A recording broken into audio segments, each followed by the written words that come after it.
So now let's look at how the matrix for our Stokes flow problem is constructed. So this is our finite element discretization, right?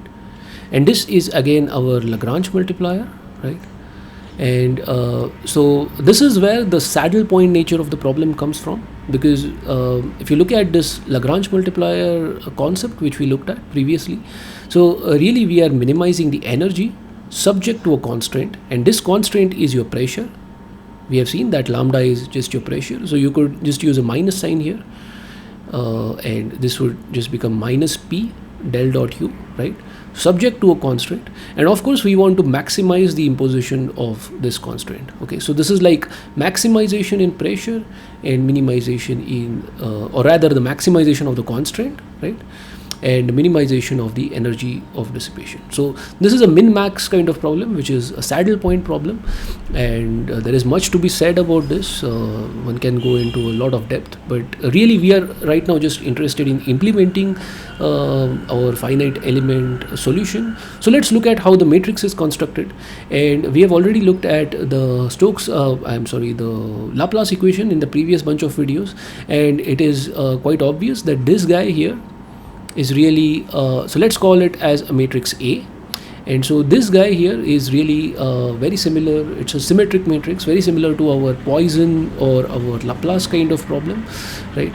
So that is because U can be, maybe I can make this a bit more thicker, right? So this U velocity can be just broken down into your coefficients and your test functions or your trial functions, rather your trial functions, which are the same as your test functions because we are purely in Galerkians.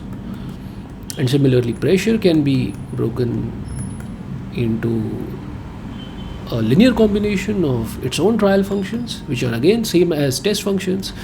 And so if you look at this matrix, this is something like grad V transpose into grad V. So every term inside your A matrix will have this kind of a structure. In MATLAB, practically when you're writing the local stiffness matrix, you will not write it as grad V dash into grad V, because that will just give you a single scalar value. It will just take a dot product of these two vectors and just sum them up. So that is what this will give you. So in MATLAB, to construct this, actually you have to write it as an outer product, though this is by definition an inner product. So this is just for your assembly. So you will just write this guy as grad V into grad V transpose. So this will, so if this guy was basically 1 by 3, so if the dimensions of this guy were basically 1 into 3 and this were also 1 into 3, so once you do this, you will just get a 3 by 3 matrix. Okay, so so that's about your MATLAB assembly. But now let's have a look at the structure of the matrix. So this guy here would form your A matrix here, which is your symmetric matrix for your Stokes flow. If you are adding non-linear terms, this would not be symmetric, right? Your convective terms, once you add them, this will not be symmetric anymore. Then you have these two guys, right? And so this this is your basically your continuity equation. So this can be simply, so this will have a structure like Q transpose into del dot V, right? And this guy here would have a structure like del V transpose into Q, right? So basically you just have test, transpose, trial, right? Which means you are projecting your trial functions onto your test functions. So we must notice that if we just project, let's say V transpose on V, so we will get a mass matrix. We will not get 1. Okay, so that is because these function spaces are, so they are not V or Q, they are not orthogonal to each other. So if you take this product, you will get a mass matrix. You will not get an identity matrix. So now let's just look at, so how would the matrices for these terms look like. So if we call this as B and put this guy here, so it will have terms like these guys, and this term here, this would just be B transpose, right? It is just the transpose of this. And then you have a null matrix here because there is no pressure term in this equation, and that is why pressure will just be determined up to a single additive constraint, up to an additive factor, right? So you would have these kind of systems, right, is equal to your boundary forces, right? Your body forces or your boundary conditions, right? And the rest of these terms here would be zeros, right? So this is the structure of your matrix. And now let's look at how you can solve this. So the first step can be the most simplest way to solve this is to just pin one of the values in this matrix. So you could take a corner, or you could just look at the outlet and fix one point at the outlet at 0, or you could even impose a pressure equal to 0 boundary condition, which you might do here, okay? But you will still have to pin one value of pressure, okay? And that would allow you to basically remove the null mode and allow this system to be solvable. But you can also use projection method by which you solve a pressure Laplacian. So we'll not be showing that here. We'll just keep it very simple. We'll just pin one value of pressure in a corner, and we'll be able to solve this, okay? Now let's look at right. So now we have to understand the logic behind the LBB conditions or the inf-sup conditions. So so you can write this this min-max statement. Here you can write your infimum statement, and here you can write your supremum statement.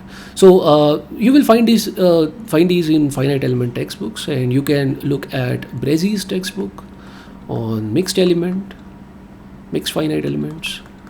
This is really good, and you can find a lot of these derivations here.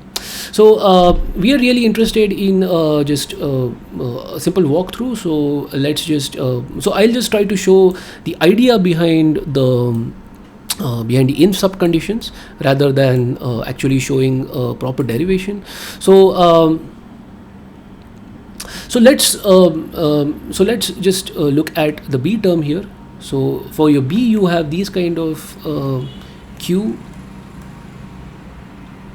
dot Q into, let me just write this again,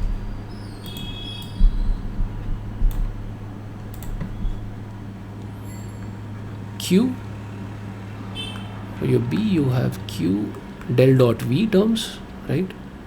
And you know that V is a vector function, so you can write this del dot V. So this is purely scalar, and so let's try to flesh this out a bit. So let's say so we already have looked at our triangle shape functions.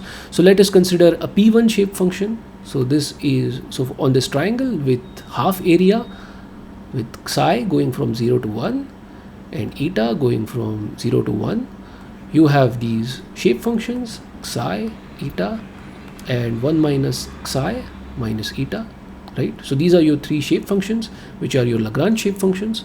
And let us say that Q as well as V simply belong to P1. So if you are trying to assemble this B matrix just for one element, so you will just get two matrices, which are basically 3 by 3 matrices, right?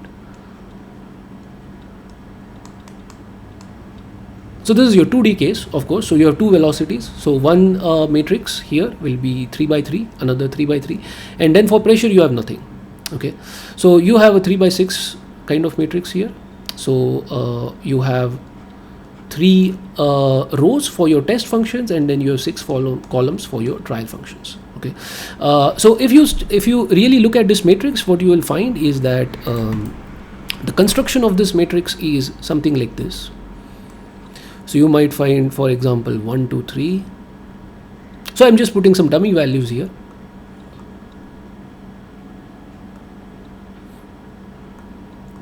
Right. So you will basically find that in every of this, in each of these 3 by 3 matrices, you will just find that basically you just have one equation and the rest of two are just multipliers of this, right? So if you look at the rank or the null space, you will start seeing that the null space is 2, the rank is 1, right? Which means that this guy B matrix, which is determining your U values, right?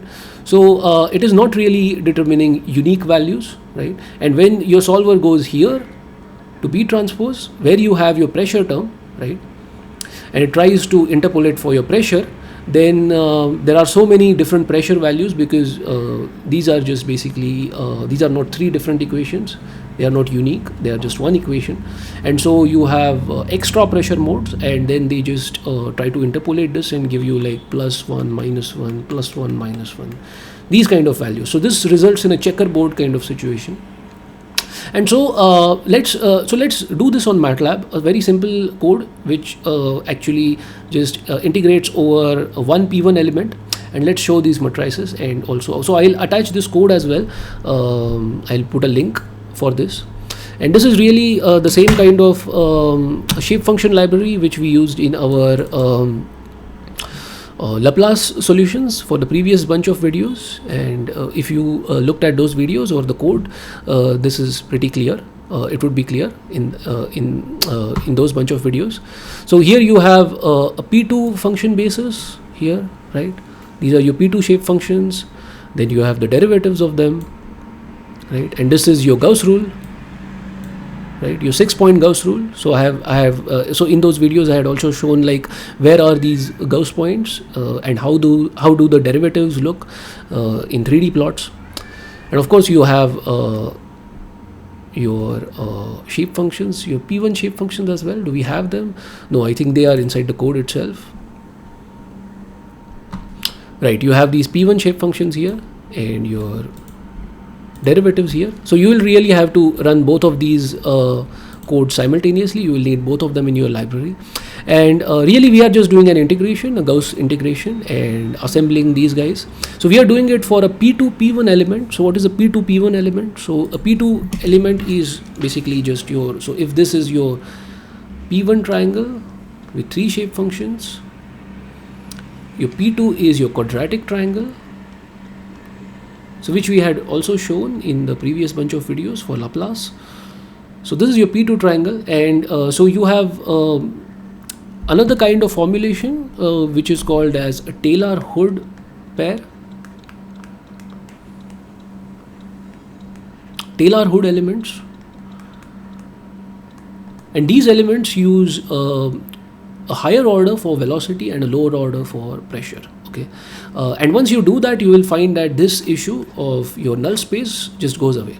So you can use P2 P1, where this is your velocity, this is your pressure, or you can use P1 P1, which is P1 for velocity, P1 for pressure, and you will find that this guy is unstable and this guy is stable. So let's just run this code, and you can also run it at your end and you can see what's happening.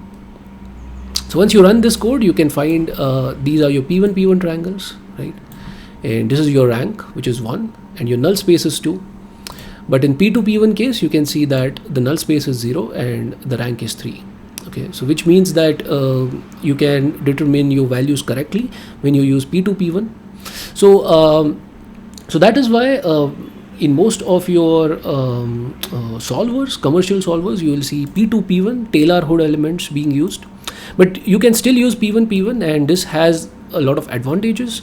And this is since these are really cheap elements, they are easy to design. You could even write your own code for them. So very easy to design these elements and play around with them.